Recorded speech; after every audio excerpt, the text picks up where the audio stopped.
This was from public comments of yesterday's state election board meeting in Georgia, which, by the way, Trump actually had some representation there because of all of you and us here at LFA TV. Roll it. Thank you, sir. Most people in here are very familiar with the Ligon report that came out in December just following the election of 2020, especially my friend Sam back there. What he said in that was there is ample evidence that this cannot be certified.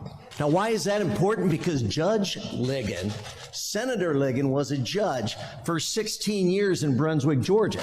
If anybody knows what evidence looks like, it's Judge Ligon. So shortly after that, on December 22nd, Secretary Raffensperger had a press release that said, "I'm bringing together all of government to go after 250 credible cases of fraud in the state of Georgia." 250 credible cases.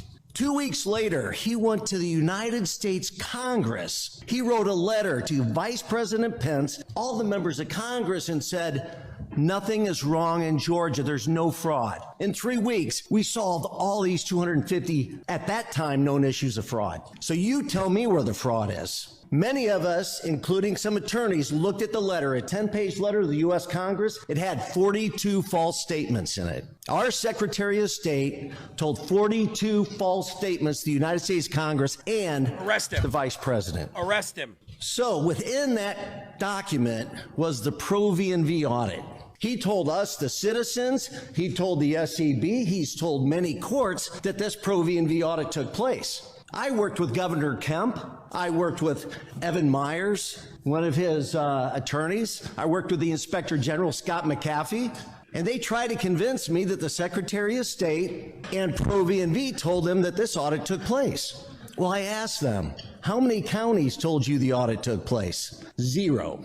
Wow. We did open records requests to the counties, and it came back where 0 audits were done by Pro V&V. Wow, ladies and gentlemen. So that means that the Secretary of State lied 43 times to save his own butt. Did you expect any different? Did you expect that Brad Raffensperger was on the up and up and he wasn't a liar? We know better than that. So, ladies and gentlemen, what I would like to do right now, I want to enlarge this real quick. And I want to show you guys the findings for your own 2 eyeballs, okay? So what you're going to see is that Fulton County counted 20,713 votes. 20,713 votes, ready? That did not exist in the 2020 election according to public record request. Let me say that one more time before I get to the meat and potatoes of this. Breaking news. Fulton County, Georgia counted 20,713 votes that did not exist in the 2020 election according to a public record request, and Trump only lost by 11,779 votes. Does anybody want to take a guess on what the majority of those ballots read for a name? It was Joe Biden. Now let's bring this up on the side-by-side here. Added tabulator results. In addition to the problems detailed above, the original election night vote count includes results for 10 advanced voting tabulators for which Fulton County has no records.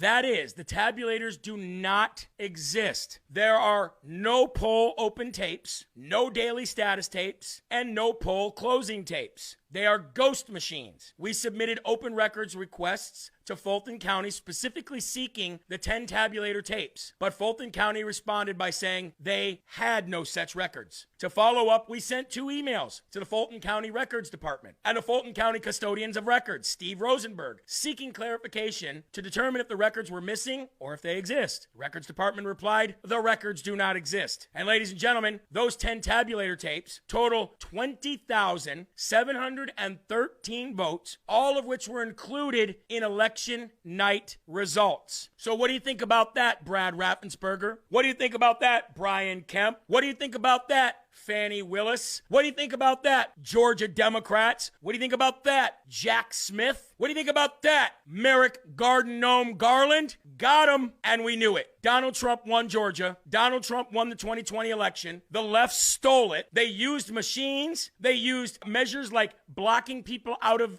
watching the polling stations, putting up all the stuff in the windows, shutting down voting until they brought in trucks and trucks and trucks and trucks of ballots. ballots. This is the proof that I gave the Trump team a week ago to Bernie Kerik so that they could have representation there. And ladies and gentlemen, the truth shall always set you free.